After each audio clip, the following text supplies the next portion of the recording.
जय श्री राधे। पूज्य श्री सद्गुरुदेव भगवान के चरणों में प्रणाम। पूज्य श्री राधा बाबा जी का जीवन चरित्र। कल हमने सुना था कैसे पूज्य बाबा 3-4 महीने हनुमानगढ़ी में रहे और कैसी अद्भुत उनकी अवस्था रही। आइए अब कुछ विलक्षण प्रसंग और सुनते हैं। गठिया के रोग से मुक्ति। ऋषिकेश से लगभग 2-2.5 मील दूर पर गंगा जी के उस पार स्वर्ग आश्रम है। आजकल स्वर्ग आश्रम में बड़ी भीड़ रहती है। जिधर देखो उधर भवन ही भवन दृष्टिगत होते हैं। सन 1937-38 में स्वर्ग आश्रम नितांत निर्जन स्थान था। चारों ओर सघन जंगल थे। निवास करने की दृष्टि से एक रानी की छोटी कोठी गंगा जी के तट पर थी और काली कमली वाले के कुछ कमरे थे। सत्संग के लिए श्री सेठ जी स्वर्ग आश्रम ग्रीष्म ऋतु में आया करते थे। देश के कोने कोने से श्रद्धालु सत्संगी भाई लोग आकर श्री सेठ जयदयाल गोयनका जी के सानिध्य में रहा करते थे। सेठ जी के साथ बाबा को आना ही था। इन्हीं दिनों बाबा को गठिया रोग हो गया। वे अत्यधिक कष्ट भोग रहे थे। गठिया रोग की भीषण व्यथा प्रभु कृपा से कैसे दूर हुई, इसका व्रत बाबा के शब्दों में इस प्रकार है। संभवतः सन 1937 की बात है। मैं स्वर्ग आश्रम ऋषिकेश में था। मेरे पैर के घुटने में गठिया हो गया। घुटनों में सूजन आ गई। पीड़ा इतनी ज़्यादा थी कि रात को नींद नहीं आ पाती थी। दर्द के मारे उठना बैठना संभव नहीं था। फिर तो कहीं भी आने जाने का प्रश्न ही नहीं बनता। शौच जाने के लिए लोग मुझे कमोड पर बिठा दिया करते थे। पीड़ा के मारे हिलना डुलना शक्य नहीं था। बिस्तर पर से उठाकर कमोड पर बैठा देना और बाद में कमोड पर से उठाकर स्नान करवाना, यह सब कार्य दूसरों के द्वारा होता था। उन दिनों श्री सेठ जी मेरा बड़ा ध्यान रखते थे। उन्होंने एक व्यक्ति की ड्यूटी लगा रखी थी। मेरी पीड़ा देखकर परिचर्या करने वाले भी घबरा उठते थे तथा यह सोचते थे कि बाबा दवा कुछ लेते नहीं और न जाने कब तक ठीक होंगे। एक दिन संध्या के समय की बात है। उस समय मेरी परिचर्या के लिए श्री हीरा लाल जी थे।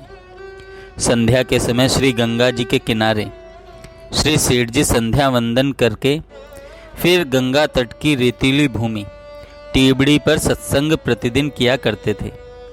मेरे मन में आया कि आज टीबड़ी पर श्री सेठ जी के सत्संग में मैं चलूं। मैंने हीरा लाल जी से कहा, आप मुझे श्री सेठ जी के सत्संग में टीबड़ी पर आज ले चलें। उनको मेरी बात सुनकर आश्चर्य हुआ कि जो व्यक्ति चलना फिरना तो दूर रहा, उठ बैठ भी नहीं सकता, जिसके घुटने में गठिया के कारण बहुत दर्द है तथा अत्यधिक सूजन है, वह व्यक्ति भला टीबड़ी तक कैसे जा सकेगा? टीबड़ी तो बहुत दूर है। श्री हीरा लाल जी वेदांती थे।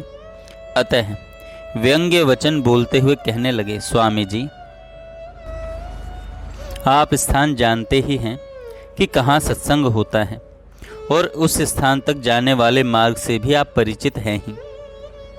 इसके अलावा आप तो अनंत ज्ञान संपन्न, अनंत शक्ति संपन्न हैं। आप सर्व समर्थ हैं। आपके लिए वहाँ जाना कौन सी बड़ी बात है? श्री हीरा लाल जी के ऐसा कहने पर मैंने उनसे कहा, मैं सचमुच आज वहाँ जाना चाहता हूँ। यह सुनकर श्री हीरा लाल जी ने कहा, तभी तो मैं कह रहा हूँ कि आपकी शक्ति अनंत है, अतुल है। अतः आपके लिए वहां जाना एक साधारण कार्य है। श्री हीरा लाल जी के मुख से ऐसे व्यंग वचन सुनकर मैंने दृढ़ता के स्वर में कहा, हीरा लाल जी, आप ऐसा समझते हैं क्या मैं नहीं जा सकता? आप ऐसा समझते हैं कि क्या मैं नहीं जा सकता? श्री हीरा लाल जी ने फिर से ही व्यंग वाक्यों की आवृत्ति कर दी। तब मैंने आंखों को मूंद करके कुछ समय के लिए भगवान श्री कृष्ण का स्मरण किया। इसके बाद मैं दीवार की ओर मुंह करके बैठ गया फिर दीवार का सहारा लेकर खड़ा हो गया। धीरे धीरे खड़े होने के बाद मैं दीवार का सहारा लिए लिए धीरे धीरे दरवाजे की ओर सरकने लगा। धीरे धीरे चलकर मैं दरवाजे के पास आ गया। वहाँ 4-5 फीट लंबा एक दंड रखा था। उस दंड को लेकर उसके सहारे कमरे के बाहर आ गया और क्रमशः टीबड़ी की ओर बढ़ने लगा। पहले तो मैं सरकता सा चल रहा था, अब मेरी चाल में थोड़ी गति आ गई। श्री हीरालाल जी यह सब चकित नेत्रों से देख रहे थे। जो स्वामी जी उठ भी नहीं सकते थे, वे ही अब चलकर टीबड़ी पर जा रहे हैं। मेरे पीछे पीछे वे भी आए। मैं उस दंड के सहारे चलते चलते टीबड़ी पर पहुंच गया। ज्यों ही मैं श्री सेठ जी के पास पहुंचा, त्यों ही धम्म से उस रेतीली भूमि पर गिर पड़ा। वहां तक पहुंचने के संकल्प को भगवान ने पूरा कर दिया था। श्री सेठ जी को तथा अन्यों को भी मुझे वहां देखकर और चलकर आया हुआ जानकर बड़ा आश्चर्य हुआ। टीबड़ी से निवास स्थान पर वापस तो स्वामी श्री राम सुखदास जी महाराज अपने कंधे पर बैठाकर ले आए। उस गठिया रोग से मैं अत्यधिक परेशान था। टीबड़ी पर जाने वाली घटना जिस दिन हुई, उसके बाद भी पीड़ा बढ़ती ही जा रही थी। दर्द के मारे नींद नहीं आती थी। मुझे लगा कि अब सहन करने की शक्ति शून्य सी होती जा रही है। रात्रि की बात है। उस असहनीय पीड़ा से विकल होकर मैंने भगवान श्री कृष्ण से कहा, मैं यह नहीं कहता कि आप मेरा रोग दूर कर दें, रोग के रूप में भी आप ही हैं, पर इतना निवेदन तो अवश्य है कि जितनी मात्रा में रोग देते हैं और रोग का दुख देते हैं, उसी मात्रा में उस दुख को सहने की शक्ति भी दें। मेरा इतना कहने पर मुझे लगा कि उनके नेत्र सजल हो उठे हैं तथा मुझसे श्री कृष्ण कह रहे हैं, सचमुच क्या तुम मुझे इतना निष्ठुर, इतना निर्दयी समझते हो कि तुम्हें उतना कष्ट दूंगा जो तुम्हारी सहन शक्ति की सीमा से परे हो? उनकी यह उक्ति सुनकर और उनके नेत्रों में झलमल असीम प्यार को देखकर मेरा मन द्रवित हो उठा। मेरी आंखों से झरझर आंसू बह चले और उनसे कहने लगा, मुझसे बढ़कर अधम और कौन होगा जो अपने शरीर के सुख के लिए आपसे प्रार्थना करता है। मुझे कुछ नहीं चाहिए, मेरी नीचता की सीमा नहीं। इन भावों के प्रवाह में मेरा मन बह चला। थोड़ी देर बाद मुझे नींद आ गई। आज 32-33 दिन बाद नींद आ पाई थी। 2-3 घंटे गहरी नींद में सोया। जगकर देखता हूँ कि विस्मयकारी परिवर्तन हो गया है। पीड़ा 16 आने में 14 आने समाप्त हो गई है तथा सूजन भी 80% समाप्त हो गई है। उन कृपालु की कृपालुता की सीमा नहीं है। उनकी कृपा का द्वार जैसे मेरे लिए खुला था और खुला है, उसी प्रकार सभी के लिए उन्मुक्त रूप से खुला हुआ है। जिस प्रकार वे गठिया के रोग को ठीक कर सकते हैं, उसी प्रकार कोई भी कार्य संपन्न कर देना उन सर्वसमर्थ के लिए एक छोटी सी बात है। तभी से रोग के लिए और रोग जनित कष्ट के लिए मेरा दृष्टिकोण ही दूसरा हो गया। मैं कितना ही बताऊं, पर लोग अनुमान लगा नहीं सकते। परंतु यह सच है कि रोग के आने अथवा जाने के संबंध में मेरे मन में कोई संकल्प उत्थित होता ही नहीं। भगवान द्वारा संभाल। सर्वव्यापी भगवान सर्वज्ञ हैं और परम सुहृद हैं। वे सर्वसमर्थ भगवान अपने आश्रित जनों की हर प्रकार से संभाल करते हैं। श्री सेठ जी से एक बार जो पारस्परिक संलाप हुआ, उसका उल्लेख करके बाबा ने अपनी आप बीती घटना सुनाई कि किस प्रकार निज जन वत्सल प्रभु ने विषम क्षणों में मुझे संभाला। बाबा की ही वाणी में यह विवरण आगे प्रस्तुत किया जा रहा है। यह एक निर्विवाद तथ्य है कि भक्त अवश्य ही भगवत कृपा से परम दिव्य, परम चिन्मय भगवदीय रस का आस्वादन कर पाता है। भक्त का बल है भगवान की परम समर्थ कृपा पर विश्वास। संतों भक्तों की ऐसी मान्यता है कि भगवान में एक बड़ी दुर्बलता है कि वे अपने आश्रित की आशा कभी नहीं तोड़ते। भक्त भगवान की इस दुर्बलता का लाभ उठा लेता है। वैचारिक दृष्टि से जब मेरा संक्रमण काल था, जब अद्वैत सिद्धांत की कट्टरता अपनी विदाई ले रही थी, उस समय यही विश्वास मेरे मन में जग रहा था। भगवान की अहेतु की कृपा पर आस्था मन में हिलोरें ले रही थी। सन 1937 या 38 की बात है। मैं ऋषिकेश में श्री गंगा जी के किनारे बैठा था। स्वयं ही स्वयं में विलीन था, अपने ध्यान में संलग्न था। पास ही श्री सेठ जी बैठे हुए संध्या कर रहे थे। शाम होने वाली थी। अपनी संध्या से निवृत्त होकर श्री सेठ जी मेरे पास आकर खड़े हो गए। उनका मेरे प्रति बड़ा प्यार था। वे प्यार में भरकर बोले, कहिए स्वामी जी, आपके प्रति क्या कहूँ, क्या निवेदन करूँ। मैंने सहज भाव से विनम्रता पूर्वक कहा, इस समय आपके मन में जो स्फुरित हो रहा हो वही आप कहें।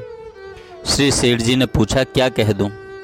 मैंने कहा, आप कहें, अवश्य कहें और वही कहें। क्या कह दूँ। यह बात श्री सेठ जी ने कभी शब्द बदलकर, कभी टोन बदलकर कई बार कही।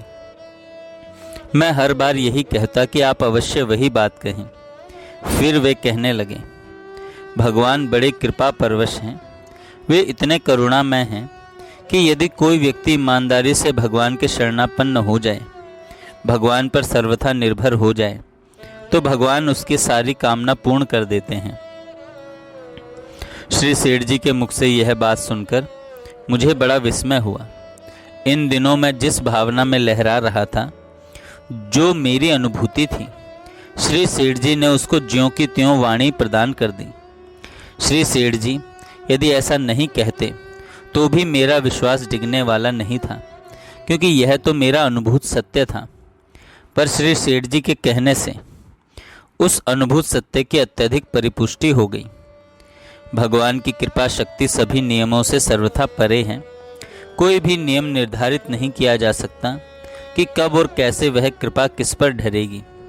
जो भगवान के आश्रित हो जाता है, भगवान उसके संभाल करते हैं और करते हैं सर्वथा अचिंत्य रीति से।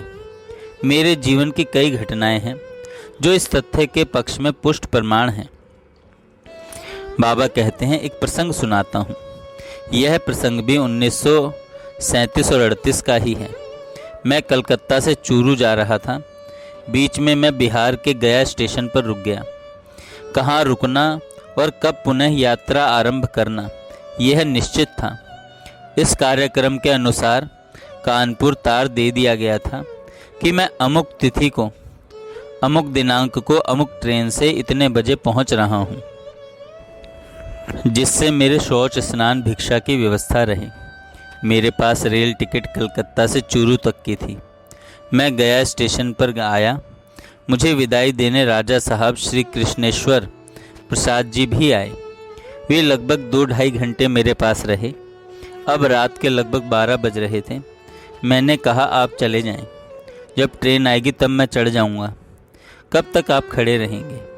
इसके अलावा एक बात और भी है, यदि आप चले जाएंगे तो मैं कंबल बिछाकर कुछ लेट भी लूँगा।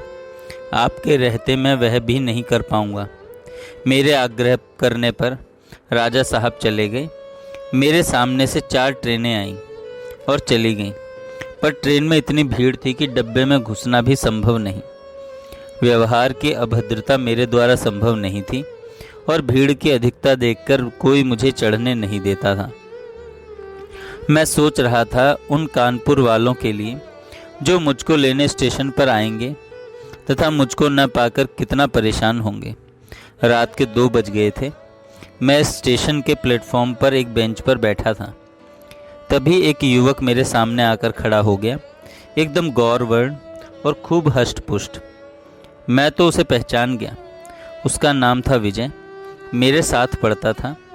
मैं उसे विजय भैया कहा करता था। वह फुटबॉल का बहुत उत्कृष्ट खिलाड़ी था। फुल बैक की पोजीशन से वह खेला करता था। फुटबॉल के कारण वह विख्यात था। मैं भी फुटबॉल का खिलाड़ी था। सेंटर फॉरवर्ड की पोजीशन से खेला करता था। मेरी सबसे बड़ी मैत्री मेरी सबसे बड़ी मैत्री थी। वह सूट पहने था। मैं तो उसे पहचान गया और उसको देखकर मैंने अपनी आंखें नीची कर ली। नीची इसलिए कर ली कि क्यों अपने पुराने मित्रों से मिलूं और क्यों अपने पुरातन संपर्क को पुनर्जीवित बनाऊं। बाद में उसकी बातों से ही पता चला कि वह सीआईडी का इंस्पेक्टर बन गया है तथा किसी सरकारी काम से वह स्टेशन पर नियुक्त है।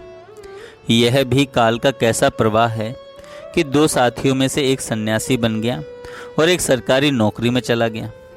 सूट पहने विजय दूर खड़ा होकर एकटक मेरी ओर देखने लगा। मेरे पर अपनी दृष्टि गड़ाकर वह मन ही मन तर्क कर रहा था कि क्या यह वही मेरा मित्र चक्रधर मिश्र है। क्रमशः उसका संदेह दूर होने लगा तथा उसने निश्चित कर लिया कि पहले का चक्रधर मिश्र ही यह सन्यासी है। उसने मेरे प्रति कुछ कहा। मैंने अपनी नज़र ऊपर उठाई। आंखों के चार होते ही उसके निश्चय की परिपुष्टि हो गई। फिर वह विजय तो वही तू की भाषा में बात करने लगा तथा उसने जिज्ञासा व्यक्त की, यह कैसा वेश। मैंने कहा, हाँ विजय भैया, तुम्हारा वह भैया अब सन्यासी हो गया है। उसने तुरंत पूछा, कुछ भोजन किया है कि नहीं। मैंने कहा, मेरे पास अभी राजा साहब गए हैं, मुझको स्टेशन पर छोड़कर गए हैं। मेरी भिक्षा उनके यहाँ हो चुकी है। फिर विजय ने पूछा, यहाँ कैसे बैठे हैं। मैंने सब बात बता दी। विजय ने कहा, अब ट्रेन में स्थान की व्यवस्था हो जाएगी। उससे बड़ी देर तक बातें होती रही। इसी बात के बीच पता चला कि वह सीआईडी इंस्पेक्टर हो गया है। ट्रेन के आने पर उसने पूरी एक बर्थ की व्यवस्था कर दी और मैंने आराम से कानपुर तक की यात्रा की।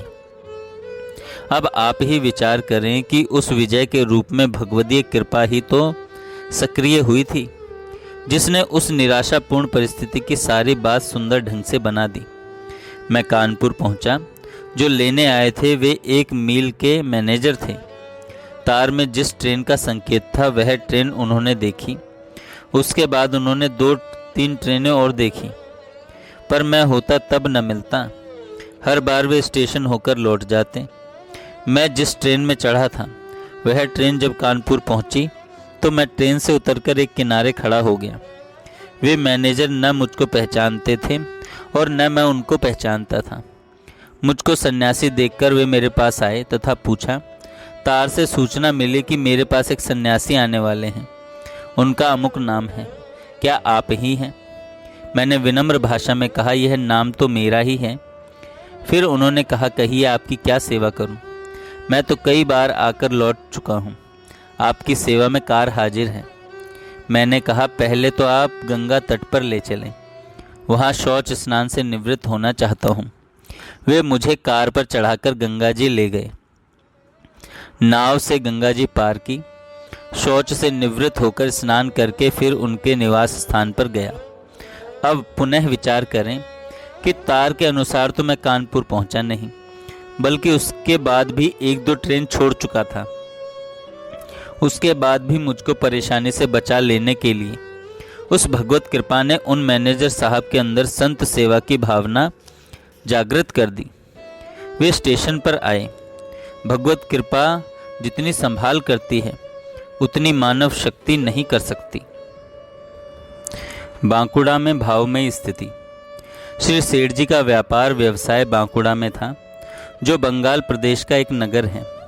श्री गीता जी की टीका के लेखन के कार्य से बाबा को श्री सेठ जी के साथ साथ रहना पड़ता था, अतः समय समय पर उनके साथ बांकुड़ा जाना पड़ता था। बांकुड़ा में रहते समय बाबा की जो भावमयी स्थिति थी उसका वर्णन बाबा ने एक बार एक समीप विराजित श्रेष्ठ संत के सामने स्वयं किया था। भगवत प्रेम और भगवत कृपा की महिमा का वर्णन करते हुए बाबा ने उनसे कहा था, जिस व्यक्ति पर भगवान की कृपा ढल जाती है और जिसको भगवान का साक्षात्कार हो जाता है, उसकी स्थिति और अनुभूति कुछ विचित्र ही होती है। उसे न भूख का ध्यान रहता है और न प्यास का, न निद्रा सुहाती है और न जागरण। उसमें न कोई जिज्ञासा रहती है और न कोई प्रश्न ही। उसकी दृष्टि में न भूत रहता है और न भविष्य, बस एक चाह उसके हृदय में उमड़ती रहती है कि नील सुंदर को पकड़कर अपनी छाती से चिपका लूं। मैं अपनी एक स्थिति की बात बतलाता हूँ। गीता प्रेस से श्रीमद् भगवद गीता की एक टीका प्रकाशित है। इसका नाम है गीता तत्व विवेचनी। सन 1939 के आरंभिक मास की बात है। गीता तत्व विवेचनी के प्रणयन का कार्य पूर्णता की ओर था। उस समय मैं श्री सेठ जी के साथ बांकुड़ा में था।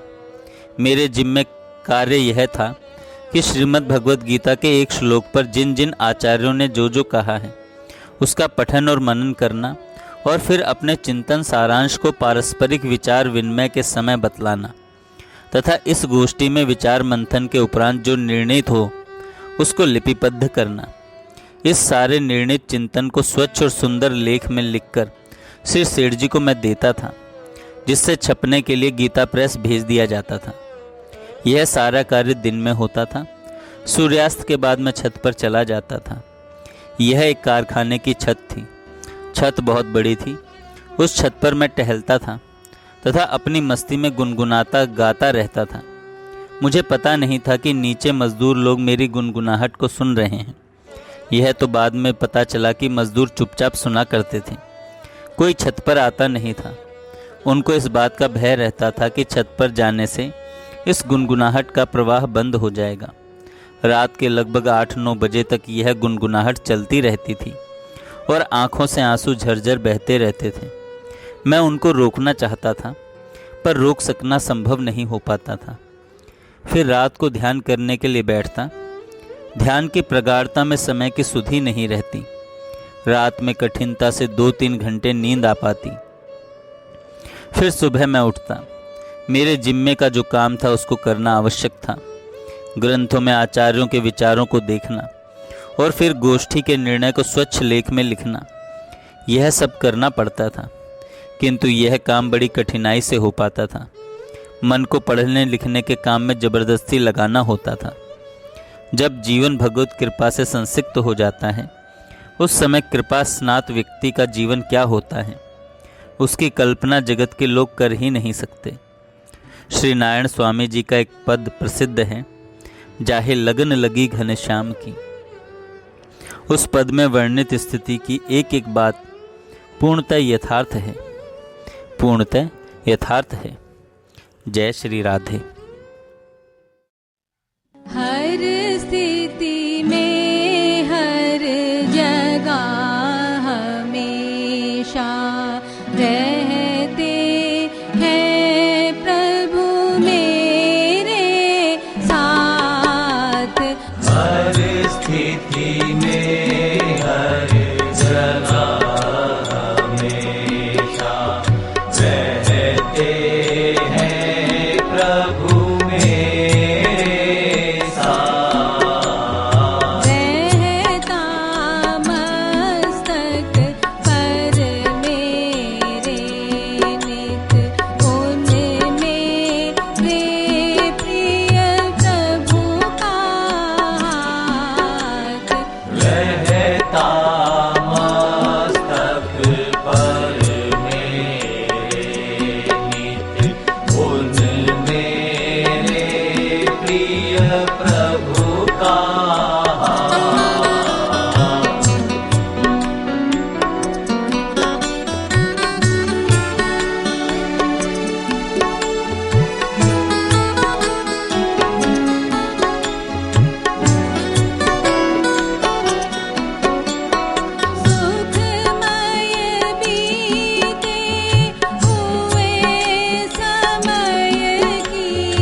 निर्वाण।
पल छोड़ हर स्थिति में हर जगह हमेशा रहते हैं प्रभु मेरे साथ।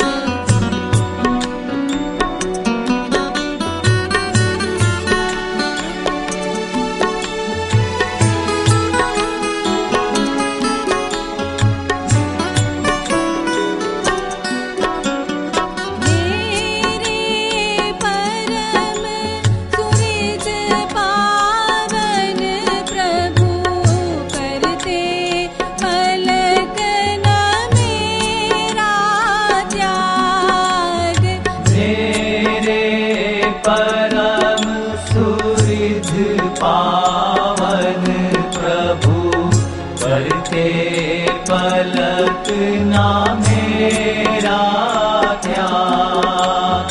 हर स्थिति में बरसाते रहते मुझ पर सदा सुधा अनुराग। हर स्थिति में बरसाते रहते मुझ पर सदा सुधा अनुराग। हर स्थिति में बरसाते रहते मुझ पर सदा सुधा अनुराग। हर स्थिति में बरसाते रहते मुझ पर सदा सुधा अनुराग। इससे मैं पा रहा सुनिश्चित मोर पाप तापों से त्राण। इससे मैं पा रहा सुनिश्चित और पाप तापों से त्राण। कोई भी स्थिति रहे हो रहा मेरा नित्य परम कल्याण। कोई भी स्थिति रहे हो रहा